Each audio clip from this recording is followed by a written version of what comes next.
Assalamualaikum warahmatullahi wabarakatuh. Perkenalkan, nama saya Ruby Faifah dari kelas 4C PGMI dengan nomor NIM 1202090077. Di sini saya akan mengajarkan materi Kurdis kelas 2 di semester ganjil bab 6 tentang surat At-Takasyur.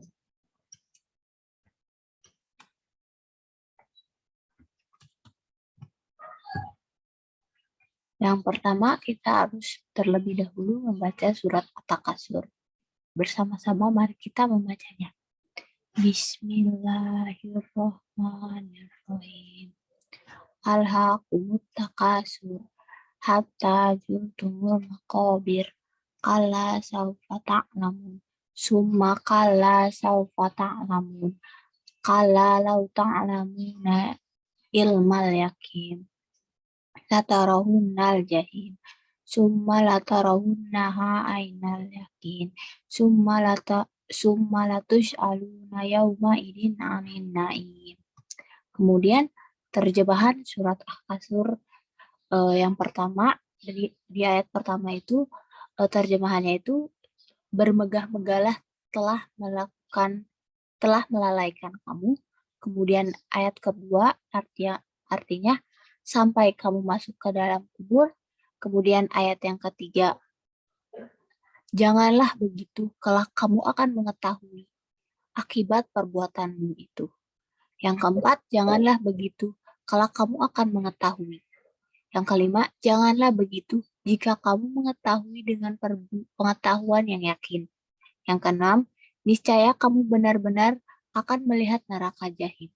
Kemudian yang ketujuh, dan sesungguhnya kamu benar-benar akan melihatnya dengan ainun yakin.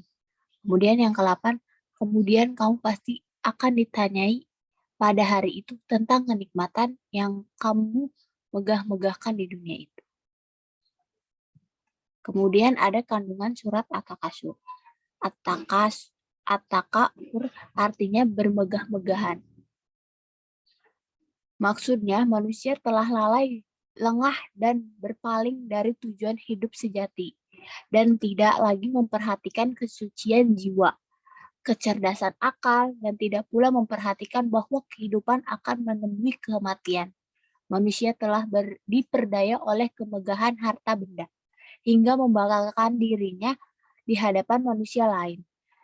Nama surat At-Takasyur diambil dari kata At-Takakur yang terdapat dalam ayat pertama surat At-Takasyur yang terdiri dari 8 ayat. Diturunkan di Mekah setelah surat Asy-Syarr sehingga digolongkan sebagai surat Makkiyah, urutan surat ke-102 dari 114 dalam Al-Quran.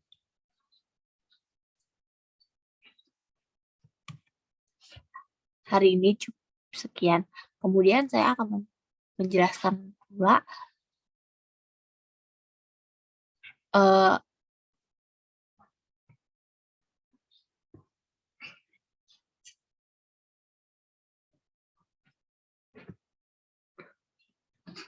bab berikutnya, materi tentang Kurdis di kelas 2, materi semester ganjil, yaitu hadis tentang keutamaan belajar Al-Quran. Membaca hadis tentang keutamaan belajar Al-Quran berulang-ulang. Bismillahirrahmanirrahim. An Usmana radhiyallahu anhu anin naba'il sallallahu alaihi wasallam qala khairukum man ta'allama Qur'ana wa alamuhu.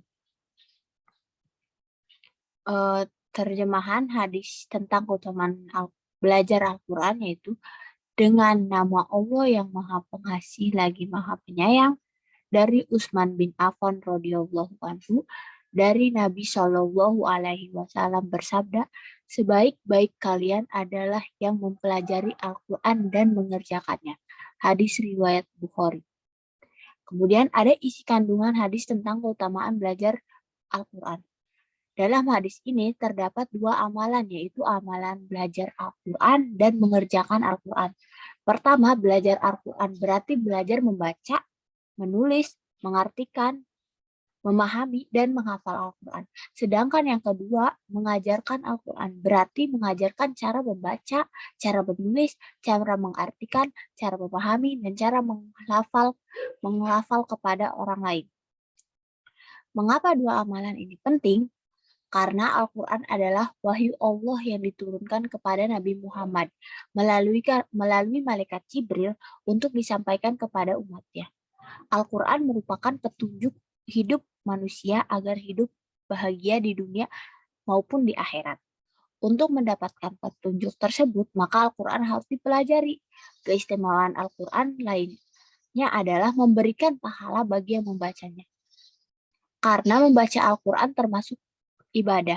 Membaca satu huruf dalam Al-Quran memiliki nilai yang sama dengan kebaikan serta sama dengan 10 ganjaran. Terima kasih, cukup sekian materi yang bisa saya sampaikan. Kurang lebihnya mohon maaf. Assalamualaikum warahmatullahi wabarakatuh.